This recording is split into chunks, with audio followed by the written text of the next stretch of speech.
A fundamental component in introducing safe food is the development and implementation of personal practices program. It emphasizes the importance of personal hygiene for all personnel, contractors, and even visitors, as it can prevent contamination of ingredients, products, and packaging. All employees must be trained to follow personal practices once they are hired, annually, and whenever guidelines are changed.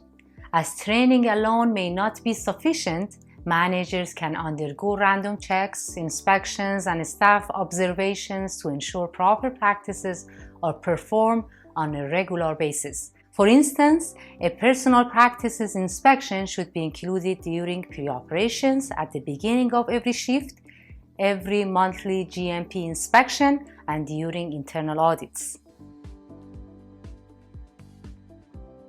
Facility personnel, visitors, and contractors can be a source of biological, chemical, or physical contamination. Therefore, the company should set traffic patterns that are indicated in a plant schematic.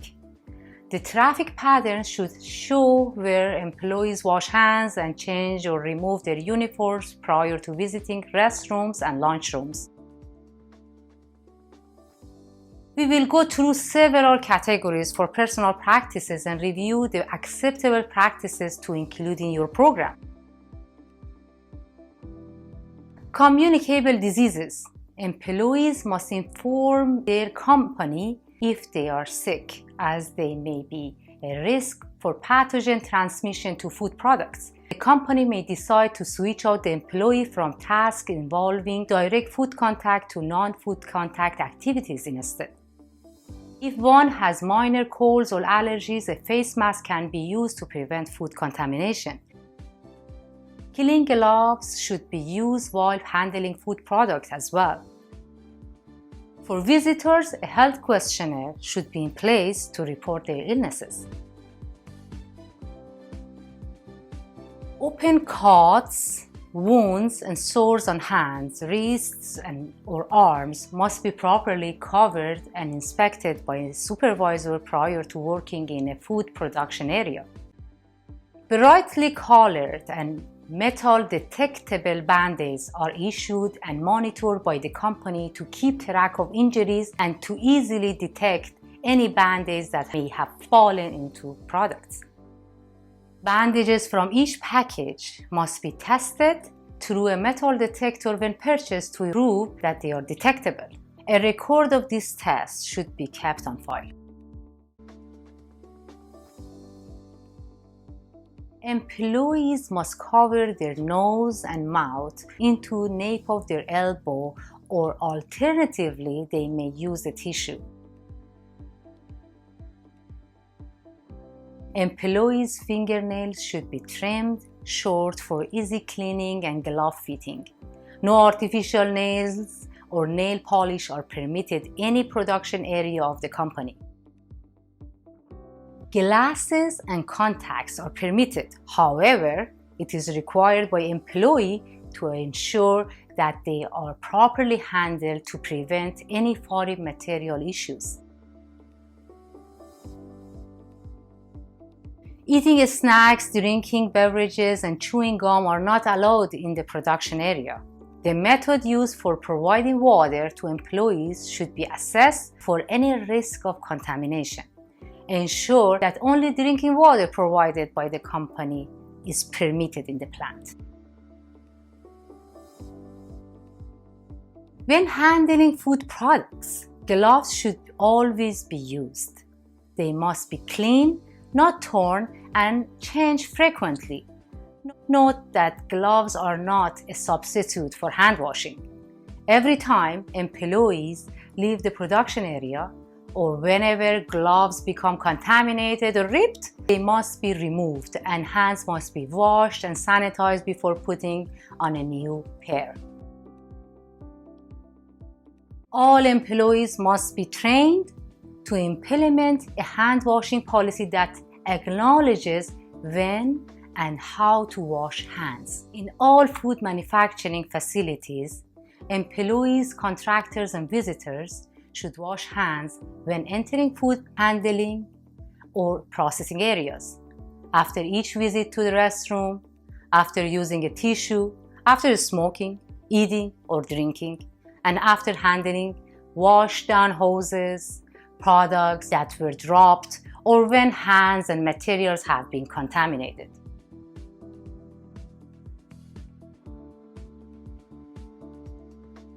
In addition, ensure only designated hand washing stations are used and not where utensils and tools are washed. To prevent contamination, all hair must be covered. Therefore, hairnets and beard nets must be worn in production areas.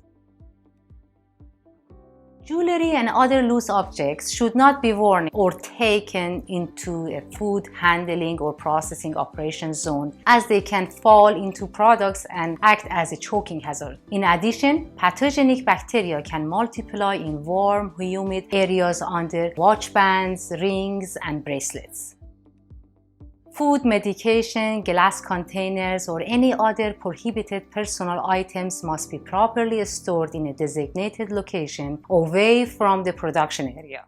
If an employee needs to carry medicine, the supervisor may find a safe location that is accessible for that employee.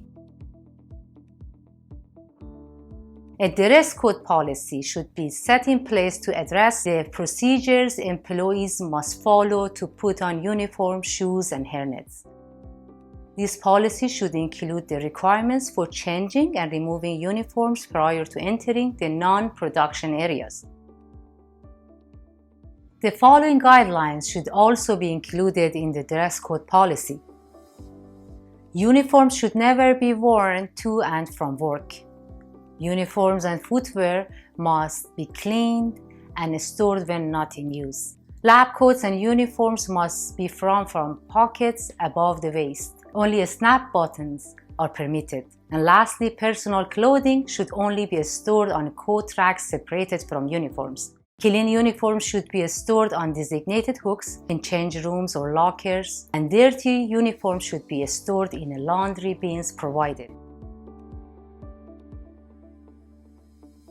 Employees should follow the company's color code system with regard to material identifications such as color-coded allergens and color-coded utensils. It is a good idea to color-code uniforms for different areas of the facility as well. Furthermore, visitors can pose a great risk to product safety, so it is essential to have a visitor policy in place. This policy is used for visitors who may not understand the operations or food hygiene requirements. Here are some guidelines that should be set for visitors. A company may want to develop a confidentiality agreement and set rules for visitors to read and sign before entering the plant. Visitors should wear clean uniforms and suitable footwear and must be accompanied by a company employee at all times. Visitors should enter and exit food handling areas through the appropriate staff entrance and comply with all hand washing and personal practices requirements. Visitors experiencing visible sign of illnesses shouldn't enter areas where food is handled or processed in. If they had a communicable illness in past 48 hours, they should not enter the plant at all. Also, the company should alert visitors of allergens present in the plant as well as any restrictions. For instance, employees may be prohibited from bringing in peanuts because the company produces peanut-free products. Personal practices are verified and monitored during daily pre-operation inspections, monthly GMP audits, and other inspections. To validate personal practices, all monthly GMPs, internal and third-party audits, customer complaints, issues, and incidents must be reviewed annually. Opportunities for improvements are noted to ensure proper personal practices are in place.